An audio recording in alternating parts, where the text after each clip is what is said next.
మాటకు వద్దు అని మీరు అన్నారో లేదో నాకు తెలీదు. ఎందుకంటే మీరు ప్రత్యక్ష పాలిటిక్స్లో లేవని చెప్పారు. మమ్మల్ని పావులుగా ఉపయోగించుకుంటున్నారు, బలిపశువుల్ని చేస్తున్నారు అని చెప్పారు. బలిపశువులు ఎవరు చేస్తున్నారో ఒకసారి ఆలోచించుకోండి.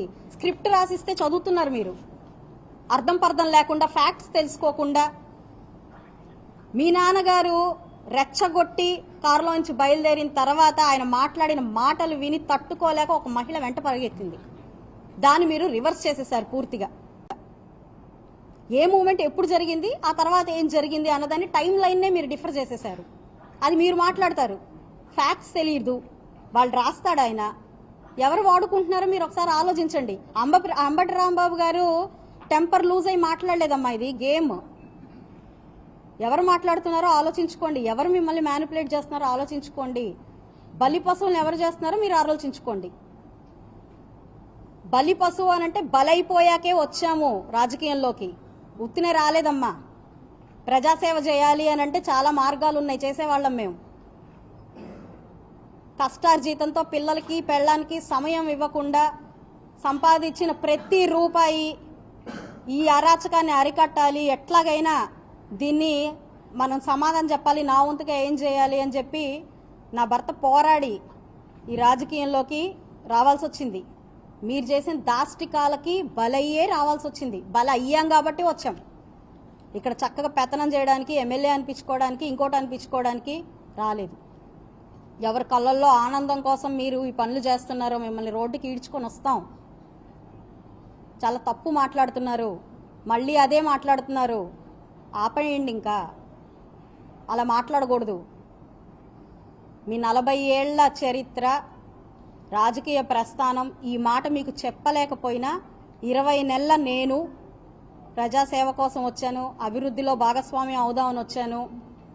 నేను చెప్తున్నాను వినండి, తప్పు. ఆడపిల్లల గురించి మాట్లాడకూడదు. కులాన్ని అడ్డుపెట్టుకొని ఆసరాగా తీసుకొని వచ్చానని అంటున్నారు. పవన్ కళ్యాణ్ గారు నేను పలానా కులం కాబట్టి నన్ను ఆశీర్వదించలేదమ్మా. ఈ రాష్ట్రానికి ఆయన ఊతం అవ్వాలనుకున్నారు.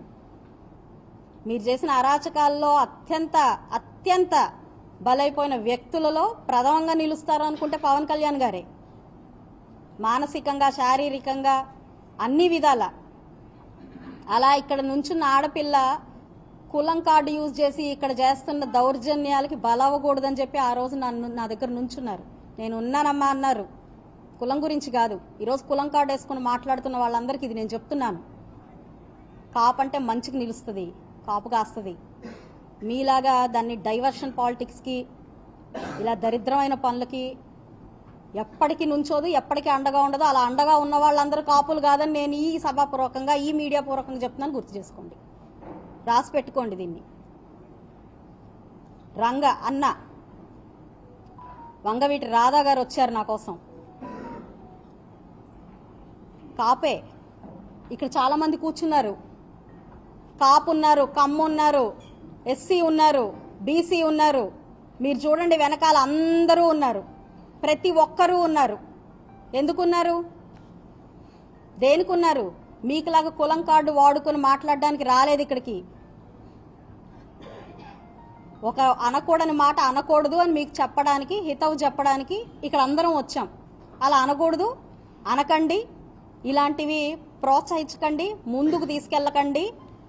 సమర్థత అంటే బూతులు తిట్టడము, తొడలు కొట్టడము, రపారపాలు అండము, వాటిని చూసి ముసిముసి నవ్వులు నవ్వుకోవడము కాదు. సమర్థత అంటే మీరు అస్తవ్యస్తం చేసేసిన ఈ రాష్ట్రాన్ని మళ్ళీ ముందుకు తీసుకెళ్లడం సమర్థత. మీరు ఏది పడితే అది వాగుతున్నా కూడా దానికి ఆన్సర్ చేయకుండా లక్ష్యం వైపే ఫోకస్ చేసి ముందుకెళ్లేదాన్ని సమర్థత అంటారు. మా ఇంట్లో మేము పెంచుకున్న టీడీపీ కింద పెంచుకునే ప్రతి కుక్కకు కూడా ఈ సమర్థత ఉంది. నేను ఈ మీడియా పూర్వకంగా మీకు చెప్తున్నాను. కాబట్టి ఇది ఇక్కడితో వదిలేయండి. ఆయనకు శిక్ష పడాలి అని అనుకున్నాము, క్షమాపణ చెప్పాలి అని అనుకున్నాం, అది చెప్పాలి. శిక్ష పడాలి అనుకున్నాం, చట్టం తన పని తను చేసుకుంటూ పోతుంది. దీన్ని అన్నెసెసరీగా డైవర్స్ పాలిటిక్స్ చేయకండి. మళ్ళీ మాట్లాడితే మళ్ళీ వస్తాం, ఇది హెచ్చరిక. మళ్ళీ మాట్లాడండి, తప్పు మాట్లాడండి, మళ్ళీ వస్తాం.